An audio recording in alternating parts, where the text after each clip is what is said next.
অস্ট্রেলিয়ায় খেলতে গিয়েছে বাংলাদেশ, ডমিনেটিং করেছে প্রতিটা সেশনে। এমন দৃশ্য দেখা যায় না সচরাচর। বিশেষ করে অস্ট্রেলিয়ার সয়েলে সাউথ এশিয়ার কোনো দলের থেকে এমন পারফরমেন্স কল্পনাতীত। শুধু তাই নয়, সিরিজ শুরুর আগেও যদি কেউ বলতো বাংলাদেশ জিতবে ডারউইন টেস্ট, সেটিও 9 উইকেটের রেকর্ড ব্যবধানে, তাহলে হয়তো হেসেই উড়িয়ে দিত সবাই। তবে সেই অসম্ভবকেই সম্ভব করে দেখিয়েছে নাজমুল শান্তরা, আর তাই বিশ্বজুড়ে হচ্ছে তাদের প্রশংসা।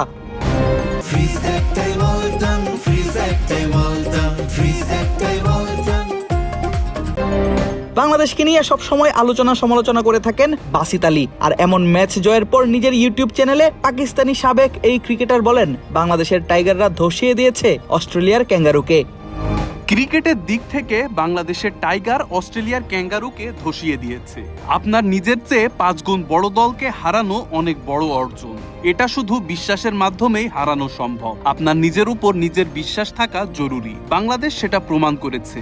শান্ত বারবার বলেছে, আমাদের বিশ্বাস আছে এবং আমরা সেশন বাই সেশন চিন্তা করছি। টেস্ট ক্রিকেট তো খেলাই সেশন বাই সেশন।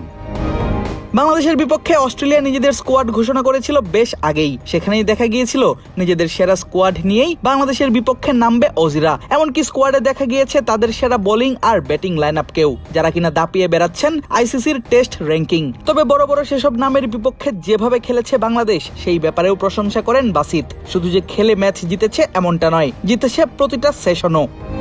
কত বড় বড় নাম: Pat Cummins, Hazlewood, Mitchell Starc, premium bowler. আমি যদি ট্রাভিস হেডের সঙ্গে মমিনুল হক কিংবা তানজিদের নাম নিই, তাহলে সবাই চোখ বন্ধ করে হেডের নাম নেবে। আবার স্মিথের সঙ্গে যদি শান্তর নাম বলি, তাহলেও সবাই স্মিথই বলবে। ব্যাপারটা তো এরকমই। একইভাবে যদি বোলারদের ক্ষেত্রে স্টার্ক, হ্যাজেলউড, নাথান লায়নদের যদি নাম নেই, আপনি যদি লায়নের সঙ্গে তাইজুলের কথা বলেন, তাহলে লায়নই এগিয়ে থাকবে। আর এমন জয় নিয়ে পুরনো বন্ধু যারা আছেন বাংলাদেশ দলের সঙ্গে, তাদের অভিনন্দন জানাতে ভুলেননি পাকিস্তানের সাবেক এই ব্যাটার। আমার পক্ষ থেকে বাংলাদেশের মানুষ, আমাদের পুরনো বন্ধু এই দলকে, আমার খুব ভালো বন্ধু ফিল সিমন্স, মুস্তাক দলের সঙ্গে আছেন, সবাইকে অভিনন্দন। অস্ট্রেলিয়াকে অস্ট্রেলিয়ার মাটিতে হারিয়ে তোমরা দুনিয়াকে জানান দিয়েছো, বিশ্বাস রাখো। পরিশ্রম এবং বিশ্বাস এই দুয়ে মিলে বদলে দিয়েছে বাংলাদেশকে, এমনটাই দাবি করেন বাসিত আলী। ক্রিকেটের এমন উন্নতির পেছনে বাংলাদেশের পোশাক শিল্পের উদাহরণও টেনে আনেন পাকিস্তানি এই সাবেক ক্রিকেটার এবং ক্রিকেট বিশ্লেষক।